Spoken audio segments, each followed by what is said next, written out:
வணக்கம் நண்பர்களே, நம்மளுடைய சுபயோகம் தமிழ் சேனலுக்கு உங்களை அன்புடன் வரவேற்கிறேன். இன்னைக்கு நாம பார்க்க போறது 2026ஆம் ஆண்டோட மிக முக்கியமான ஒரு ஜோதிட நிகழ்வு. கர்மகாரகன் நீதிமான் அப்படின்னு சொல்லப்படக்கூடிய சனீஸ்வர பகவானோட வக்ர பயிற்சி பலன். குறிப்பா புத்தி கூர்மையும் திட்டமிடுதலும் நிறைஞ்ச கன்னி ராசி மற்றும் கன்னி லக்ன நேயர்களுக்கு இந்த 2026 சனி வக்ர காலம் என்ன மாதிரியான மாற்றங்களை, பாடங்களை, நன்மைகளை தரப்போகுதுன்னு ரொம்பவே விரிவாகவும் தெளிவாகவும் இந்த வீடியோவில் பார்க்க போகிறோம்.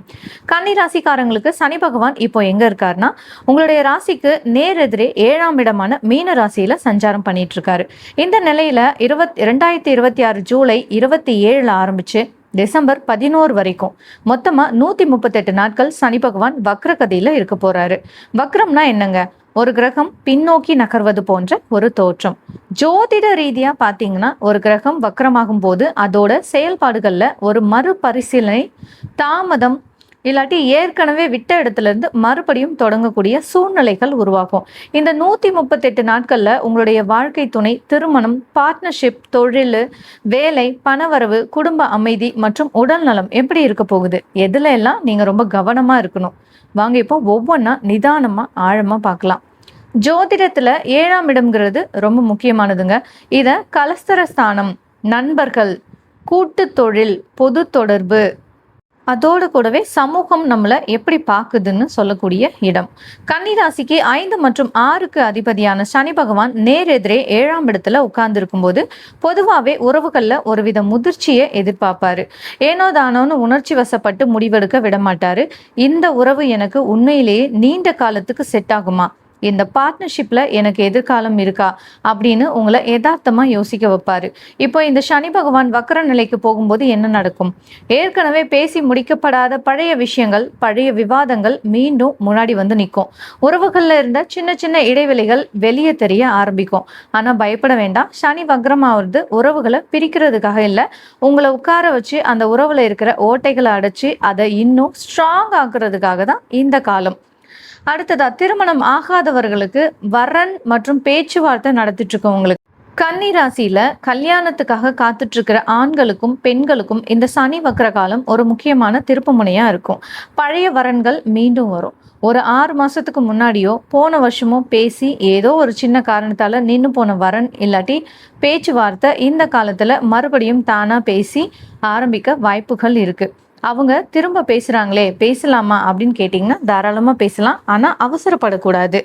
வேலை செய்யற இடத்துலையோ இல்லாட்டி பிஸ்னஸ் சர்க்கிள்லையோ ஒருத்தர் அறிமுகமாகி அது திருமண பேச்சா கூட வந்து மாறலாம். ஸோ முக்கியமான உங்களுக்கான எச்சரிக்கை என்னன்னா, சனி 7ல் வக்ரமாகும் போது கல்யாணம் உடனே முடிஞ்சா போதும்னு கண்மூடித்தனமான எந்த ஒரு முடிவும் எடுக்காதீங்க.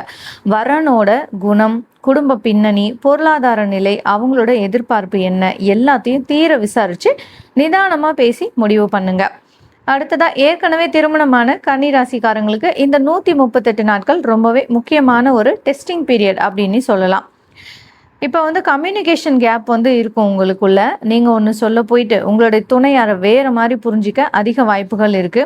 குறிப்பா குடும்ப செலவு, குழந்தைகள் வளர்ப்பு, இல்லாட்டி இருதரப்பு குடும்ப பொறுப்புகள் பத்தின விவாதங்கள்ல ஈகோ தலையிடலாம். மனசுக்குள்ள எதையும் பூட்டி வைக்காதீங்க. நான் ஏன் முதல்ல பேசணும், அவங்களுக்கு புரியாதான்னு மனசுக்குள்ளேயே வச்சுக்காம எதுவா இருந்தாலும் நேருக்கு நேர அமைதியான முறையில பேசிடுங்க.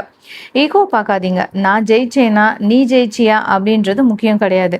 நம்ம குடும்பம் நிம்மதியா இருக்கா அப்படின்றது தான் முக்கியம்.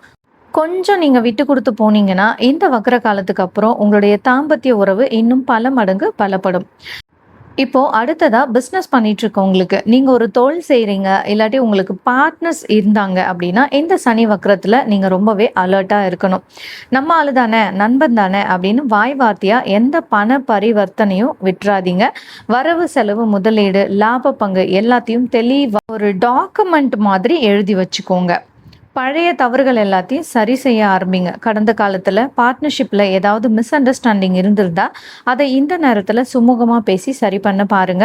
புதுசாக யார்கிட்டையாவது பார்ட்னர்ஷிப் அக்ரிமெண்ட் போடுறீங்கன்னா அந்த டாக்குமெண்ட்ல இருக்கிற சின்ன சின்ன விதிமுறைகளை ஒரு முறைக்கு பல முறை வழக்கறிஞர் வச்சு சரி பார்த்துட்டு கையெழுத்து போடுங்க.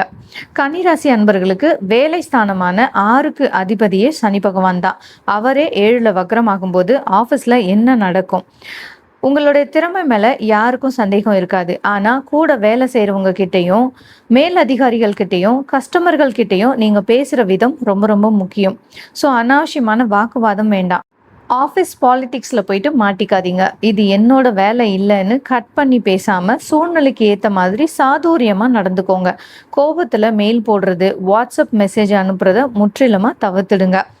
இப்போ உங்களுக்கு வேலை மாற்றம் பிடிக்கல, ஒரு வேலை பிடிக்கல, ப்ரெஷர் அதிகமா இருக்குன்னு அவசரப்பட்டு கையில ஆஃபர் லெட்டர் இல்லாம ரிசைன் பண்ணிடாதீங்க. இந்த வக்ர காலத்துல நீங்க ஏற்கனவே இன்டர்வியூ அட்டெண்ட் பண்ணி விடுபட்ட பழைய கம்பெனில இருந்து திரும்ப கூப்பிடுறதுக்கு வாய்ப்புகள் இருக்கு. சம்பளம் மட்டும் பார்க்காம வேலையோட ஸ்திரத்தன்மையும் எப்படி இருக்கு அப்படின்னு பார்த்துட்டு மாறுங்க. அடுத்ததா சனி பகவானோட சிறப்பான பார்வைகள் தரக்கூடிய பலன் என்னன்னு பார்க்கலாம். ஜோதிடத்துல சனிக்கு 3, 7, 10ஆம் பார்வைகள் உண்டு. ஸோ 7ல் அமர்ந்திருக்கும் சனி எங்கெல்லாம் பார்க்குறாரு அப்படின்னு பார்த்தீங்கன்னா, 3ஆம் பார்வை தந்தை, உயர்கல்வி, நீண்ட தூர பயணங்கள் மற்றும் பாக்கியஸ்தானத்தை பார்க்குறாரு. தந்தையாரின் உடல் நலத்துல கொஞ்சம் அக்கறை காட்டுங்க. அவர்கிட்ட பேசும்போது வாக்குவாதம் வராம பார்த்துக்கோங்க. ஆன்மீக பயணங்கள் இல்லாட்டி உயர்கல்வி முயற்சிகள்ல சின்ன சின்ன தாமதங்கள் வந்து சரியாகும். அடுத்ததா 7ஆம் பார்வை சனி நேரா உங்களோட ராசியே பார்க்குறாரு. இதனால சில நேரங்கள்ல உடம்புல ஒரு சோம்பல், ஒரு வித இனம் புரியாத பயம், தேவையில்லாத ஸ்ட்ரெஸ் உருவாகலாம். நம்மளால முடியுமா அப்படின்ற தாழ்வு மனப்பான்மை வரலாம். அதை உடைச்சி ஆக்டிவா இருக்க பழகிக்கணும்.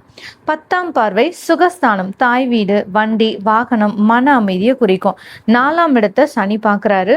ஸோ அம்மாவோட ஆரோக்கியத்துல கவனம் தேவை. வீடு கட்டுறது, புது வீடு மாறுறது, இல்லாட்டி இடம் வாங்குறதுல பேப்பர் டாக்குமெண்ட்ஸை தெளிவாக இருக்கான்னு பாருங்க. வண்டி வாகனங்கள்ல போகும்போது வேகத்தை குறைச்சி நிதானமா போறது ரொம்ப ரொம்ப நல்லது. அடுத்ததா பண வரவு, கடன் இதெல்லாம் எப்படி இருக்கும் அப்படின்றத பார்க்கலாம். திட்டமிட்ட செலவுகள், பண வரவு திருப்திகரமா இருந்தாலும் ஒரு பக்கம் செலவுகளும் லைன் கட்டி நிற்கும். வீட்டு விசேஷங்கள், குடும்ப தேவைகள், மருத்துவ செலவுகள்னு காசு போகலாம். அடுத்ததா இந்த 138 நாட்கள்ல யாருக்காகவும் உங்களுடைய பேங்க் அக்கௌண்ட்டையோ இல்லாட்டி செக் லீஃபையோ கொடுத்து உதவ வேணாம். ஃப்ரெண்ட்ஸு, சொந்தக்காரங்களுக்காக ஜாமீன் கையெழுத்து போடுறது, உங்கள் பேரில் லோன் எடுத்து தரது, இது மாதிரியான விஷயங்களை கராராக தவிர்த்துடுங்க. பழைய கடன்கள், ஏற்கனவே இருக்கிற கடன்களை கொஞ்சம் கொஞ்சமாக அடைக்கிற வழியை பாருங்கள். புதுசாக பெரிய அளவில் லோன் வாங்கி அனாவசிய ஆடம்பர செலவுகள் பண்ணாதீங்க. அடுத்ததா உடல் நலம் மற்றும் மன அமைதி எப்படி இருக்குன்றத பார்க்கலாம். ஸ்ட்ரெஸ்ஸு, ஓவர் திங்கிங் அதிகமாக இருக்கும். கன்னிராசிக்காரங்களுக்கு இயல்பாகவே அதிகமாக யோசிக்கிற சுவாபம் இருக்கும். இந்த வக்ர காலத்தில் அப்படி ஆகிடுமோ இப்படி ஆகிடுமோ அப்படின்னு கற்பனை பண்ணி மனசை குழப்பிக்காதீங்க. செரிமான பிரச்சனைகள் வரலாம். வயிறு சம்மந்தப்பட்ட பிரச்சனைகள், செரிமான கோளாறுகள், வாயு தொல்லை வர்றதுக்கு வாய்ப்புகள் இருக்குது. நேரத்துக்கு சாப்பிடுங்க. தூக்கமின்மை வராமல் இருக்கிறதுக்கு இரவு நேரத்தில் ஃபோன் பார்க்குறத குறைங்க. யோகா, நடைப்பயிற்சி ரொம்பவே கை கொடுக்கும் உங்களுக்கு. அடுத்ததாக கன்னிராசிக்காரங்க செய்ய வேண்டிய எளிமையான பரிகாரங்கள் அப்படின்னு பார்த்தீங்கன்னா, சனி பகவான் கர்ம வினைக்கு ஏற்ப பலன் தரக்கூடிய நீதி கடவுள். அவரை திருப்திப்படுத்த ஆடம்பர பூஜைகள்லாம் தேவையில்லைங்க. எளிய நற்செயல்களே போதும்.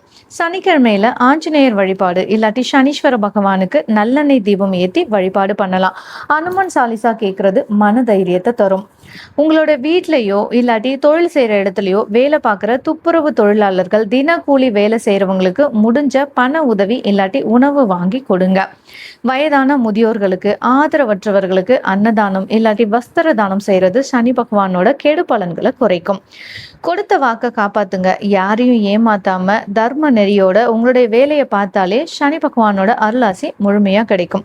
மொத்தத்துல அன்பான கன்னிராசி நேயர்களே, இந்த 2026 சனி வக்ர காலம்ன்றது நீங்க பயப்பட வேண்டிய காலமே கிடையாதுங்க. இது உங்க வாழ்க்கையில யதார்த்தத்தை புரிஞ்சுக்கிற காலம். உறவுகள்ல ஈகோ பார்க்காதீங்க. பிசினஸ்ல கணக்கு வழக்குகளை நேர்மையா வைங்க. வேலையில தேவையில்லாம உணர்ச்சி வசப்படாதீங்க. முடிவுகளை அவசரப்பட்டு எடுக்காம நிதானமா யோசிச்சு முடிவெடுங்க. நிதானமும் பொறுமையும் உங்ககிட்ட இருந்தா இந்த சனி வக்ர காலத்தை மிக சிறப்பான ஒரு வெற்றிகரமான காலமா உங்களால மாத்திக்க முடியும். இந்த வீடியோ உங்களுக்கு பயனுள்ளதா இருந்தா கண்டிப்பா லைக் பண்ணுங்க. உங்களுடைய நண்பர்கள் மற்றும் கன்னிராசி உறவினர்களுக்கு ஷேர் பண்ணுங்க. மறக்காம நம்மளுடைய சுபயோகம் தமிழ் சேனலை சப்ஸ்கிரைப் பண்ணிடுங்க. அடுத்த வீடியோல உங்களை சந்திக்கிறேன். நன்றி, வணக்கம்.